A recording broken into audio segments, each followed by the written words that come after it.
आज दौड़ते दौड़ते मंगला भवानी तक चल गए।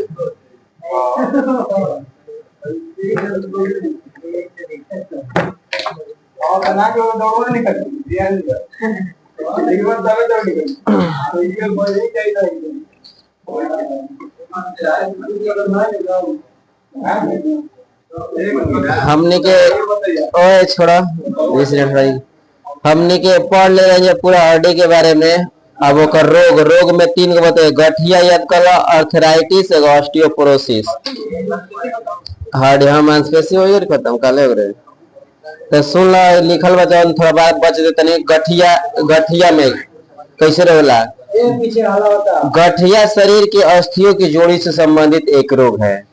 गठिया जौन बा निकल ना कि ठेहुना दुखाता तो कमर दुखाता, एक प्रकार के जोड़ बा उहे एगो रोग है। इस रोग में जोड़ों के ऊपर की त्वचा पर सूजन या लालिमा तथा दर्द होता है। माने ये जोड़ के ऊपर में त्वचा और सूजन लालिमा हो जाला, इससे दर्द होला। पैर के अंगूठे से संबंधित मामले में गठिया को पेडेग्रा कहा जाता है। माने पैर के अंगूठे से संबंधित मामले गठिया, पैर के जो अंगूठा बा ना ओकरा से संबंधित जो रोग बा ना ओकरा कहे पेडेग्रा। ठीक बा। गठिया कहाँ पाई? जहाँ जोड़ बा ओई जी बाकी वो जो गठिया पाई। और कहता है कि जो गोड़ के जो अंगूठा बा ओ जी संबंधित जो ओकरा के रोगवा कहे पेडेग्रा। ठीक है। पैर के अंगूठे से संबंधित मामलों में गठिया को पेडेग्रा कहा जाता है।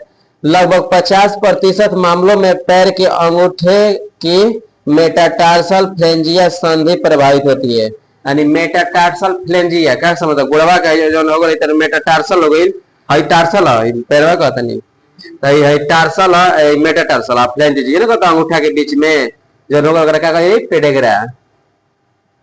ठीक है। गठिया रोग होने के कारण शरीर के रक्त में यूरिक अम्ल के स्तर बढ़ जाना। यह यूरिक अम्ल क्रिस्टलों के रूप में टेंडन तथा जोड़ों के आसपास के ऊतकों में जमा हो जाना। कहे मतलब साफ है ना कि कह दी कि अगर गठिया रोग जो हो जाता है काहे कारण तो इस शरीर के रक्त में अगर यूरिक अम्ल की मात्रा अधिक हो जी ना तो कहला गठिया दिक्कत प्रॉब्लम हो गई। क्या शरीर के रक्त में अगर यूरिक अम्ल की मात्रा बढ़ जाता तो ओकरा से रोग हो गठिया रोग।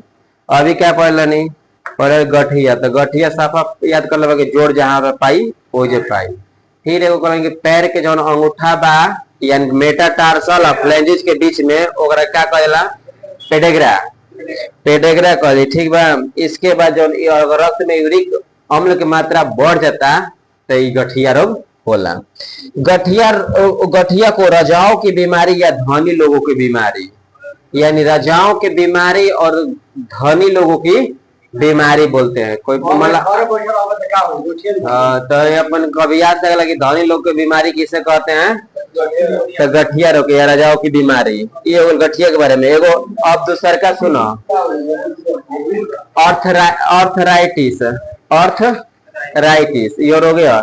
यह जोड़ों से संबंधित एक रोग है जिसमें हड्डियां के जोड़ों के स्थान पर सूजन आ जाती है, त्वचा लाल हो जाती है, अक्सर जोड़ों में दर्द रहता है। माने इहो याद कर लो कि इहो वैसे ही गठिया के समान बा अर्थराइटिस ई रोग ऐसन अर्थराइटिस। अब लास्ट एगो पढ़ो ऑस्टियोपोरोसिस ये भी हड्डी के में पाई। जैसे यह एक बढ़ती उम्र से संबंधित बीमारी है। जब उम्र बढ़ जाला तबे कुल रोग होला ऑस्टियोपोरोसिस, जिसमें हड्डियां कमजोर हो जाती है और टूटने की संभावना बढ़ जाती है। माने हड्डी कमजोर हो जाती है ना तो ऑस्टियोपोरोसिस रोग होला। ऑस्टियोपोरोसिस में अस्थि खनिज कम हो जाती है और हड्डियों में प्रोटीन की मात्रा एवं असामान्य होता है।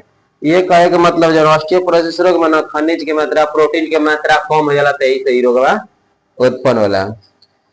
ठीक है। और यह कैल्शियम विटामिन डी की अगर कमी हो जाए तो ये रोग होला। अब एक में ऑस्टियोपोरोसिस के दो भाग में बटले में टाइप ए और टाइप 2। तो टाइप ए में बना कि महिला के रजनो वृद्धि माने मोनोपोज के बाद इसमें होने की संभावना। मोनोपोज मतलब लास्ट जन होला ना, और बाद में मतलब 40-45 बरिस के बाद में कुल रोगवा होके लगल। हाँ, और यह बीमारी, और दूसरा टाइप टाइप 2 का, यह बीमारी स्त्री और पुरुष दोनों में 75 वर्ष की आयु में के बाद होती है। माने यह 70-75 हो जाए ना, टाइप 2 होके लगला। ठीक बा। ये प्राथमिक ऑस्टियोपोरोसिस के दो टाइप रहे, एगो द्वितीय के का है, यह स्त्री और पुरुष पुरुष के दोनों की यह स्त्री और पुरुष दोनों को किसी भी आयु में हो सकती है। जो द्वितीय ऑस्टियोपोरोसिस बा ना, किसी भी आयु में हो जाएगी। ठीक बा। मन मल मिला के ये भइल कि उम्र उम्र बढ़ जाता, कई कुल रोग होला ऑस्टियोपोरोसिस, और मोनोपोज शुरू शुरू तो वो भी उम्र होइए जाला 40-45, और आर्थराइटिस ये बा जोड़ ओड़ में पाई, फिर गठिया उहे बा जहाँ जोड़ पाई, मोल मिला के उहे बा। ठीक बा। तो अब हमने के पढ़े के स्केलेटल सिस्टम यानी कंकाल तंत्र। कंकाल तंत्र खत्म हो गई। अब पढ़े के बा अंतःस्रावी तंत्र। अंतःस्रावी तंत्र ओकरा में पढ़ेगा बहिःस्रावी ग्रंथि, अंतःस्रावी ग्रंथि। तो मैंने ग्रंथिया पढ़ेगा। ठीक बा। सुना, ये मानव शरीर में ऐसे अंग होते हैं जो स्रावी कोशिकाओं से बने होते हैं तथा विभिन्न प्रकार के तरल पदार्थ का स्राव करते हैं। अंतःस्रावी विज्ञान के जनक थॉमस एडिसन को, अगर अंतःस्रावी विज्ञान कही ना, अंतःस्रावी विज्ञान के जनक यानी तंत्र बोल सकेला, तो एक जौन एडिसन। ठीक बा। एडिसन याद कर ले। अंतःस्रावी तंत्र से संबंधित सर्वप्रथम ज्ञात रोग एडिसन रोग है, जो एड्रिनल ग्रंथि से संबंधित है। एकरे से एगो सर्वप्रथम ज्ञात रोग कौन? एडिसन रोग, जो कौना से संबंधित ग्रंथि से? एड्रिनल। एड्रिनल ग्रंथि से संबंधित है। ठीक बा। तो ग्रंथि ग्रंथि के बारे में बस ये अंतःस्रावी ग्रंथि प्रयोग करके के एडिसन, एकरे से एगो संबंधित रोग होला एडिसन रोग। वो कौन ग्रंथि से संबंधित एड्रिनल ग्रंथि से।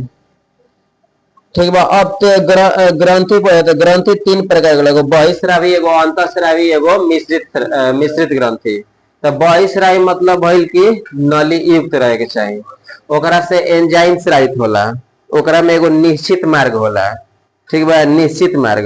अब अंतःस्रावी हो गई जना में नलिका विहीन होला, नली ना रहेला, और एकरा में निश्चित पथ कोनो ना रहेला। ठीक बा। एकरा से हार्मोन स्रावित होला। अब बहिःस्रावी में एंजाइम स्रावित हुई, और अंतःस्रावी से हार्मोन स्रावित। ओकरा में निश्चित पथ रही निकले करते, जैसे कि नक्ति उक्ति हो गई, पसीना सीना निकलता, लीवर हो गई, तो ओकरा में निश्चित पथ रही। अंतःस्रावी में निश्चित पथ ना रही, ओकरा में एंजाइम, वगैरह में हार्मोन। बस ये रहे। सुन लो थोड़ा सा। बहिःस्रावी ग्रंथि इसका निश्चित मार्ग होता है, इससे एंजाइम निकलता है। ठीक है। और यह नलिका युक्त होती है। इसके द्वारा स्रावित तरल नलिकाओं द्वारा संबंधित अंग जैसे कि लार ग्रंथि, श्वेत ग्रंथि, तेलीय ग्रंथि सब इसी के अंतर्गत आता है। यकृत, अश्रु ग्रंथि सब बहिःस्रावी है।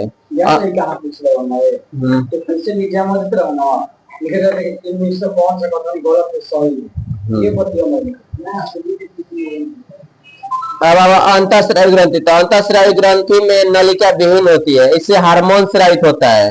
यह रक्त में मिलते हैं। ई बना वो बाकी रक्त में ना मिली, ई बाकी अंतःस्रावी रक्त में मिली, जैसे कि प्यूटेड ग्रंथि, थॉमस ग्रंथि, थायराइड ग्रंथि सब इसी में पढ़ना है। एकर खोज के लिए रहन एडिसन। ठीक बा। अगर अंतःस्रावी ग्रंथि के भी कही तो ये एडिसन खोज के लिए रहन। ये इतना रहा मिश्रित ग्रंथि में, तो मिश्रित ग्रंथि में वाहिका युक्त यानी दोनों पाई, हार्मोन और एंजाइम दोनों स्रावित हुई, और नलिका युक्त तो नलिका विहीन दोनों। और इसका खोज किया था मिश्रित ग्रंथि के, सॉरी ना, इसका एग्जाम्पल है खाली अग्नाशय। ठीक है। अग्नाशय किस ग्रंथि में आता है? तो मिश्रित ग्रंथि में आता है। ठीक है। हार्मोन शब्द का विधिवत उपयोग स्टारलिंक ने किया था 1905 में। कह दी वो अगर के करे के हार्मोन के, तो हार्मोन के खोज किसने किया था? तो स्टार लिंक 1905 में। स्टारलिंक, ठीक है। हेक्सले ने इन्हें रासायनिक संवेदवाहक कहा था। सर्वप्रथम खोजा गया हार्मोन सिक्रेटिज था। कह दे कि पहला, सबसे पहला खोजा गया हार्मोन था सिक्रेटिज। सबसे पहला सिक्रेटिज, सबसे पहला हार्मोन खोजल गिरे सिक्रेटिज।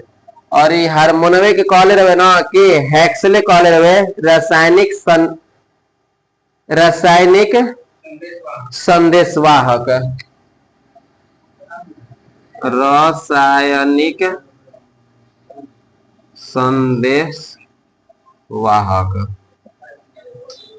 ठीक है। अभी हार्मोन के खोज के लिए स्टारलिंक 1905 में सबसे पहला हार्मोन कही था सिक्रेटिज हार्मोन। और ये कहले रहे हेक्सले कहले रहे रासायनिक संवेदवाहक, ठीक है। तब अब इसके बाद का कहला ग्रंथि पढ़ते, तो ग्रंथि तो तीन बता दिए कौन? बहिस्रावी, अंतःस्रावी और मिश्रित रहती। ये हो गया ग्रंथि के बारे में। अब तो इससे स्रावित हो रहा था एंजाइम और हार्मोन, हो रहा था ना। बहिस्रावी से एंजाइम और इससे हार्मोन, अंतःस्रावी से हार्मोन। तो एंजाइम और हार्मोन्स दोनों में अंतर थोड़ा समझ जाइए, ठीक है। पहला नंबर था हार्मोन का खोज किसने कहते हैं? स्टारलिंक। पहला सिक्रेटिज हार्मोन। अगर यही कहेगा एंजाइम, यही बोलेगा एंजाइम का ना, एंजाइम के खोज किया था बेकनर ने, बुकनर ने खोजा था, बुकनर ने। और नामकरण किया था कुहने ने। ये नाम दिया था, ये खोज किया था एंजाइम के खोज बुकनर और इसका नामकरण कुहने ने, ठीक भाई। यह एक जैविक जैव उत्प्रेरक है, जैव उत्प्रेरक। यह एक क्या है? जैव उत्प्रेरक। तो सुन लीजिए, अंतर है। तो पहला नंबर खोज बता दिए और नाम बता दिए। तो याद करना, एंजाइम है ना जो, तो जैव उत्प्रेरक है जो जैविक क्रियाओं को कम या तेज करता है। एंजाइम क्या कर ला? उत्प्रेरक करके काम कर ला ना। तो वे, तो इसके बाद उत्प्रेरक काम करता है। इसके बाद समझिए कि अगर हार्मोन का आणविक भार कम होता है और एंजाइम का आणविक भार अधिक होता है। एंजाइम का जो है ना आणविक भार अधिक होता है और हार्मोन का भार कम होता है। हार्मोन कम होता है और एंजाइम ज्यादा होता है। इसके बाद सुनिए, ये अंतःस्रावी ग्रंथियों द्वारा उत्पादित होते हैं। कौन? हार्मोन। तथा रक्त के माध्यम से अपने कार्यकारी अंगों में पहुंचेला, स्रावित हो या ब्लड में मिल जाला। अब इसके बाद एंजाइम सुनिए, इनका उत्पादन और बहिस्रावी ग्रंथियों से होता है या नलिका द्वारा होता है, ठीक है। यह नलिका द्वारा सभी अंगों तक पहुंचता है। यह होगा अंतर। इसके बाद ये हार्मोन रासायनिक रूप से प्रोटीन्स, पेप्टोन्स, पेप्टाइन्स, अमीनो अम्ल, स्टेरॉइड प्रकृति के होते हैं। मतलब हार्मोन जौन बा ना, ये प्रोटीन्स, पेप्टोन्स, पेप्टाइन्स, एमिनो अम्ल के प्रकृति के होते हैं। और एंजाइम भी एक प्रकार के प्रोटीने हैं, ठीक है। इतना हो गया। इसके बाद ये उपापचयी क्रियाओं में हार्मोन, ये उपापचयी क्रियाओं में सीधे भाग नहीं लेते हैं। माने हार्मोन भाग उपापचयी क्रिया में ना लेला, बाकी ये रासायनिक अभिक्रियाओं में सीधे भाग नहीं लेते हैं, बल्कि उत्प्रेरक के रूप में लेते हैं। माने उत्प्रेरक रूप में कोनो प्रेरित करे के मतलब लेला ना एंजाइम। जैसे कि शर्करा के हमने के तोड़े को माल्टोज में तो टाइलिन एंजाइम आवेला ना, तो कहे के मतलब कि डायरेक्ट ना ली बल्कि उत्प्रेरित में करेला। भाग वो ना उपचारिक क्रिया में वो भी नहीं लेता, ये भी नहीं लेता है। इनका श्रवण केवल अंतःस्रावी ग्रंथियों से होता है। हार्मोन केवल अंतःस्रावी ग्रंथियों से होता है। एंजाइम शरीर के प्रत्येक कोशिका में होता है।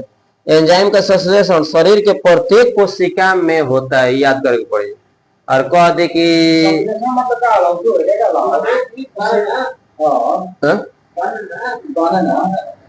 तो हाँ एंजाइम पूरा का इस शरीर के प्रत्येक कोशिका में होई, ठीक बा।